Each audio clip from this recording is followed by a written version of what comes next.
नमस्कार दोस्तों, आइए जानते हैं झारखंड के हर जिले, हर क्षेत्र की ताजा और बड़ी खबरों को केवल 15 मिनट में। साथ ही आज के इस वीडियो में हम लोग जानेंगे कि सरकार ने गरीबों के लिए कौन कौन सी योजनाएं लागू की है और साथ ही महिलाओं को 5,000 रुपए कब से मिलेंगे और ई श्रम कार्ड धारकों को 3,000 रुपए कब से खाते में आएंगे। साथ ही गरीबों के लिए सोना चांदी, डीजल, पेट्रोल, बिजली आदि कब से सस्ता हो जाएगी। सब कुछ आज इस वीडियो के माध्यम से जानेंगे। हमारे साथ बने रहने के लिए वीडियो को लाइक और चैनल को सब्सक्राइब जरूर कर दें और कमेंट में जरूर बताएं कि आप यह वीडियो किस जगह से देख रहे हैं। देश में आर्थिक रूप से कमजोर वर्गों को सहारा देने के लिए सरकार लगातार नई योजनाओं और सुधारों पर काम कर रही है। इसी कड़ी में एक बड़ी खबर सामने आ रही है जिसमें वृद्ध, विधवा और दिव्यांग नागरिकों को हर महीने 3,000 रुपए तक की पेंशन देने की योजना पर विचार किया जा रहा है। यह कदम लाखों जरूरतमंद लोगों के लिए राहत भरा साबित हो सकता है। टाटा स्टील ने लुधियाना में भारत का पहला स्क्रैप आधारित electric arc furnace (EAF) plant खोला है। 3,200 करोड़ रुपए के निवेश से बना यह प्लांट प्रतिवर्ष 0.75 मिलियन टन स्टील का उत्पादन करेगा। यह पर्यावरण अनुकूल तकनीक कार्बन उत्सर्जन को काफी कम करेगी और 2045 तक नेट जीरो लक्ष्य हासिल करने में मदद करेगी। टाटा मोटर्स और वर्कर्स यूनियन के बीच ग्रेड रिवीजन समझौता हुआ है। इसके तहत 7,321 कर्मचारियों के मासिक वेतन में 19,750 रुपए की बढ़ोतरी होगी। यह समझौता 4 साल के लिए है और 1 अप्रैल 2026 से प्रभावी होगा। कर्मचारियों को नया वेतन समझौता 1 अप्रैल 2026 से प्रभावी होगा। मालूम हो कि इससे पहले टाटा मोटर्स में पिछला वेतन समझौता वर्ष 2022 में हुआ था। तब कर्मचारियों के मासिक वेतन में 17,000 रुपए की बढ़ोतरी हुई थी। विद्युत क्षेत्र के लिए आयोजित होने वाले 4 दिवसीय वैश्विक सम्मेलन एवं प्रदर्शनी भारत विद्युत शिखर सम्मेलन 2026 का उद्घाटन केंद्रीय विद्युत एवं आवास एवं शहरी मामलों के मंत्री श्री मनोहर लाल ने आज नई दिल्ली स्थित यशोभूमि में किया। उद्घाटन समारोह में भारत सरकार के नवीन एवं नवीकरणीय ऊर्जा एवं उपभोक्ता मामले, खाद्य एवं सार्वजनिक वितरण मंत्री श्री प्रहलाद जोशी, भारत सरकार के विद्युत एवं नवीकरणीय ऊर्जा राज्य मंत्री श्री श्रीपद नाइक, भारत सरकार के विद्युत मंत्रालय के सचिव श्री पंकज अग्रवाल, केंद्रीय विद्युत प्राधिकरण (सीईए) के अध्यक्ष श्री घनश्याम प्रसाद भी उपस्थित थे। राशन कार्ड धारकों के लिए बड़ी खबर सामने आ रही है। मिली जानकारी अनुसार अप्रैल में राशन कार्ड धारकों को तिगुना अनाज मिलेगा। दरअसल केंद्र की नरेंद्र मोदी सरकार ने राशन कार्ड धारकों को बड़ी राहत देते हुए अप्रैल महीने में 3 महीने का राशन एक साथ देने का ऐलान किया है। खाद्य एवं सार्वजनिक वितरण विभाग के अनुसार लाभार्थियों को अप्रैल में ही अप्रैल, मई और जून 2026 का राशन एक मुश्त मिलेगा। बता दें कि हाल ही में राशन कार्ड के लिए नया नियम लागू हुआ था। झारखंड सरकार द्वारा राज्य के छात्रों के लिए शुरू की गई छात्रवृत्ति योजना एक सराहनीय पहल है। इसके तहत पात्र छात्रों को प्रतिमाह 2,500 रुपए की आर्थिक सहायता दी जाएगी। इस राशि से छात्रों की शिक्षा, किताबें और अन्य शैक्षणिक आवश्यकताओं का खर्च आसान होगा। यह योजना गरीब और मेधावी छात्रों को प्रोत्साहित करने के साथ साथ राज्य में साक्षरता दर बढ़ाने और शिक्षा के स्तर को ऊंचा उठाने में एक मील का पत्थर साबित होगी। टाटा स्टील में कार्यरत 10,800 कर्मचारियों का वेतन समझौता 1 जनवरी 2025 से लंबित है। 15 माह का समय व्यतीत होने को है, लेकिन यहां वेतन समझौते पर वार्ता निर्णायक मोड़ पर नहीं पहुंच पाई है। दूसरी ओर टाटा मोटर्स में कार्यरत कर्मचारियों का वेतन समझौता 1 अप्रैल 2026 से लंबित होना है, लेकिन टाटा मोटर्स वर्कर्स यूनियन ने इस पर पहल करते हुए न सिर्फ समय से पहले समझौता कराया, बल्कि वहां कार्यरत 7,321 कर्मचारियों को 25,000 रुपए की एक मुश्त राशि भी दिलाई। जमशेदपुर की औद्योगिक इकाइयों में एसिटिलीन गैस एक महत्वपूर्ण विकल्प बन गई है। पहले मासिक खपत 4 सिलेंडर थी, जो अब बढ़कर 60 हो गई है। यह 20 एलपीजी सिलेंडरों का काम मात्र 4 सिलेंडरों में कर देती है, जिससे उद्योगों को काफी राहत मिली है।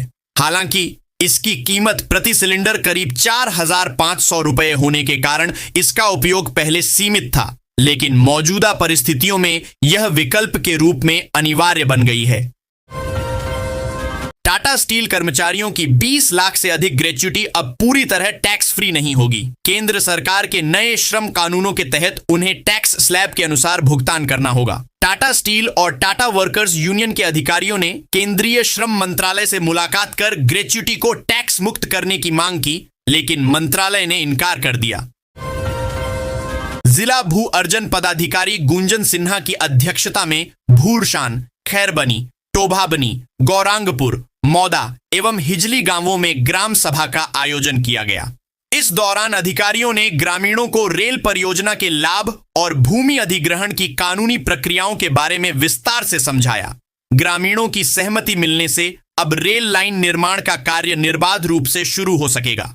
इस दौरान बहरागोद्दा के अंचल अधिकारी, दक्षिण पूर्व रेलवे खडीडी डीएचडीपुर के सहायक अधिशासी अभियंता सहित स्थानीय ग्रामीण और संबंधित अधिकारी मौजूद थे।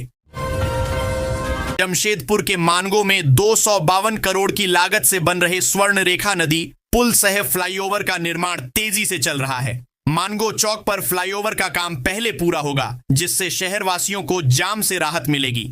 संवेदक दिनेश आर अग्रवाल के प्रतिनिधि ने बताया कि पहले मार्च 2026 तक स्वर्ण रेखा नदी पर पुल बनाने का कार्यक्रम था, लेकिन अब नदी पर पुल बनाने से पहले मानगो चौक पर फ्लाईओवर निर्माण कार्य को पहले तैयार किया जाएगा।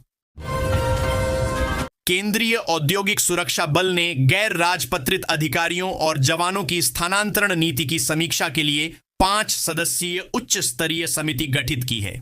एडीजी सुधीर कुमार की अध्यक्षता वाली यह समिति स्थानांतरण प्रक्रिया में पारदर्शिता लाएगी और लंबे समय से एक ही इकाई में कार्यरत कर्मियों के तबादले सुनिश्चित करेगी।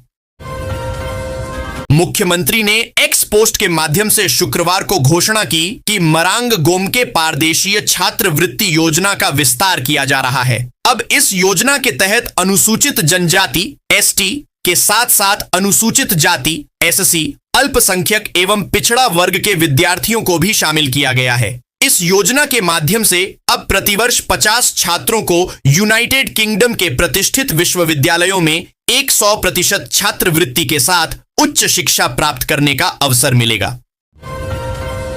झारखंड के मुख्यमंत्री हेमंत सोरेन द्वारा विधानसभा में सनातन धर्म और हिंदू देवी देवताओं के बारे में की गई कथित टिप्पणियों को लेकर भारतीय जनता पार्टी ने शुक्रवार को उन पर निशाना साधा और उन पर धार्मिक भावनाओं को ठेस पहुंचाने का आरोप लगाया। अपनी पार्टी के सोशल मीडिया हैंडल के जरिए भाजपा ने आरोप लगाया कि सोरेन और विपक्षी इंडिया गठबंधन के अन्य नेताओं के लिए हिंदू देवी देवताओं का मजाक उड़ाना और उनकी संस्कृति का उपहास करना एक फैशन बन गया है। झारखंड में रांची समेत राज्य के विभिन्न जिलों में शुक्रवार को आंधी बारिश ने जनजीवन को प्रभावित किया। खेतों में फसलों और सब्जियों को नुकसान पहुंचा, वहीं ठनका से 4 लोगों की मौत हो गई। मौसम विभाग के अनुसार तेज हवा और ओले गिरने से खेतीबाड़ी पर बुरा असर पड़ा है। पूर्वी सिंहभूम में आंधी के साथ 11.8 मिलीमीटर बारिश हुई। वहीं बोकारो, रामगढ़, गिरिडीह समेत अन्य जिलों में कहीं कहीं बारिश हुई। रांची में देर शाम तेज हवा के साथ बारिश हुई। झारखंड प्रदेश कांग्रेस ने राज्य के पूर्व मंत्री और बड़कागांव के पूर्व विधायक योगेंद्र साव के खिलाफ अनुशासनात्मक कार्रवाई करते हुए उन्हें 3 वर्षों के लिए पार्टी से निष्कासित कर दिया है। पार्टी ने उन पर गठबंधन सरकार के मुख्यमंत्री हेमंत सोरेन के खिलाफ लगातार आपत्तिजनक टिप्पणियां करने का आरोप लगाते हुए यह कार्रवाई की। इस बारे में झारखंड प्रदेश कांग्रेस की अनुशासन समिति के अध्यक्ष डॉक्टर रामेश्वर उरांव ने एक पत्र जारी करते हुए जानकारी दी। झारखंड के डकरा में लगभग 19 वर्षों से बंद पड़ा केंद्रीय विद्यालय सीसीएल अब एक बार फिर संचालित होने जा रहा है। विद्यालय के पुनः खुलने की खबर से पूरे कोयलांचल क्षेत्र में खुशी की लहर दौड़ गई है। लंबे समय से स्थानीय लोगों और अभिभावकों द्वारा की जा रही मांग अब पूरी होती नजर आ रही है। संचालन को लेकर माननीय केंद्रीय शिक्षा मंत्री धर्मेंद्र प्रधान द्वारा स्वीकृति प्रदान कर दी गई है। इसके साथ ही शैक्षणिक सत्र 2026 से 27 से नामांकन प्रक्रिया शुरू की जाएगी। राज्य सरकार ने सचिवालय एवं इसके संलग्न कार्यालयों तथा क्षेत्रीय कार्यालयों एवं समाहरणालयों में चतुर्थ वर्गीय कर्मियों की कनीय सचिवालय सहायक एवं निम्न वर्गीय लिपिक पद पर नियुक्ति के लिए आयोजित होने वाली सीमित प्रतियोगिता परीक्षा की नियमावली गठित कर दी है। इसके तहत सीमित परीक्षा के माध्यम से उक्त पदों पर चतुर्थ वर्गीय कर्मियों की नियुक्ति अपने कार्यालय में ही होगी। यह सीमित परीक्षा ऑनलाइन अर्थात कंप्यूटर आधारित होगी, इसलिए उन्हें कंप्यूटर का बेसिक ज्ञान रखना होगा। परीक्षा में कंप्यूटर की बेसिक जानकारी, MS ऑफिस तथा इंटरनेट से भी 20 प्रश्न पूछे जाएंगे। ईद और सरहुल को लेकर शनिवार को शहर में बड़े वाहनों के प्रवेश पर रोक होगा। पुलिस के द्वारा कई मार्ग को बंद कर दिया गया है। इसमें हरमू बाईपास रोड सुबह 6 बजे से नमाज समाप्ति तक, किशोरगंज चौक से रातू रोड चौराहा के बीच दोनों तरफ से बंद रहेगा। छोटे वाहन किशोरगंज चौक से रांची लेक रोड होते हुए अपर बाजार की ओर भेजे जाएंगे। दूसरी ओर से आने वाले वाहन भी इसी मार्ग का उपयोग करेंगे। वैश्विक स्तर पर मध्य पूर्व के देशों में जारी युद्ध के कारण ईंधन की कीमतों में बड़ी बढ़ोतरी हुई है। इसका सीधा असर जमशेदपुर जैसे औद्योगिक शहर पर पड़ा है। तेल विपणन कंपनियों ने प्रीमियम पेट्रोल के दामों में ₹2.35 तक की वृद्धि की है। वहीं औद्योगिक उपयोग वाले डीजल की कीमतों में ₹22 प्रति लीटर का बड़ा इजाफा कर दिया गया है। फिलहाल सामान्य पेट्रोल की कीमतों में कोई बदलाव नहीं किया गया है। ईरान इजराइल संघर्ष के चलते भारत में गैस संकट पैदा हो गया है। इसको लेकर देश की राजनीति में वार पलटवार को दौर जारी है। इस बीच भाजपा सांसद और केंद्रीय मंत्री संजय सेठ ने कांग्रेस सांसद शशि थरूर की तारीफ की है। उन्होंने कहा कि हर चीज का विरोध नहीं होना चाहिए। शशि थरूर जरूर कांग्रेस पार्टी के सांसद हैं, लेकिन जब भी देश को जरूरत पड़ी है वे हमेशा देश के साथ खड़े दिखे हैं। शशि थरूर सच्चे देशभक्त हैं। राहुल गांधी उनसे सीखना चाहिए। राजधानी रांची में निजी स्कूलों की मनमानी फीस वृद्धि रोकने के लिए उपायुक्त की अध्यक्षता में एक जिला स्तरीय समिति गठित की गई है। स्कूल परिसर में सामग्री बेचने या अनिवार्य खरीद के लिए बाध्य करने पर रोक लगाई गई है। उल्लंघन करने पर 50,000 रुपए से 2.5 लाख रुपए तक का जुर्माना और मान्यता रद्द करने की कार्रवाई हो सकती है। झारखंड पात्रता परीक्षा जेट अब 26 अप्रैल को आयोजित होगी, जिसे पहले 29 मार्च को होना था। झारखंड लोक सेवा आयोग ने अपरिहार्य कारणों से परीक्षा स्थगित की है। अभ्यर्थी 24 से 30 मार्च तक आयोग की वेबसाइट पर अपनी पसंद के 3 परीक्षा शहरों का चयन अवरोही क्रम में कर सकते हैं। झारखंड सरकार करीब 70 करोड़ रुपए की लागत से राज्य सरकार गृह रक्षा वाहिनी का सुदृढ़ीकरण करने जा रही है। हजारीबाग में गृह रक्षकों के प्रशिक्षण केंद्र में 450 बेड का महिला बैरक बनेगा और वहां परेड ग्राउंड का भी निर्माण होगा। तैयारियां पूरी है। योजनाएं धरातल पर उतारने की तैयारी है। मेयर पद के चुनाव में पूर्व विधायक संजीव सिंह ने 1,14,362 मत हासिल कर निर्णायक जीत दर्ज की। उनके निकटतम प्रतिद्वंद्वी झामुमो समर्थित चंद्रशेखर अग्रवाल उर्फ शेखर अग्रवाल को 82,460 मत मिले, जिससे वे दूसरे स्थान पर रहे। कांग्रेस के शमशेर आलम 59,079 तीसरे और भाजपा के संजीव अग्रवाल 57,895 चौथे स्थान पर रहे। चुनाव परिणाम सामने आने के साथ ही धनबाद की राजनीतिक सरगर्मी तेज हो गई है। मेयर बने संजीव सिंह और उनके समर्थक इसे बड़े जनादेश के रूप में देख रहे हैं। जरिया कोयलांचल में भूमिगत आग और भू धसान के खतरे को देखते हुए 3,691 परिवारों को लोदना और बस्ता कोला क्षेत्रों से बेलगड़िया टाउनशिप में स्थानांतरित किया जा रहा है। यह झरिया संशोधित पुनर्वास योजना का हिस्सा है। जल्द ही असुरक्षित इलाकों से निकालकर बेलगड़िया टाउनशिप में बसाया जाएगा। 3 परिवार को जरिया संशोधित पुनर्वास के तहत शिफ्ट किया गया है, जबकि पूर्व में 2,880 परिवारों को शिफ्ट किया जा चुका है।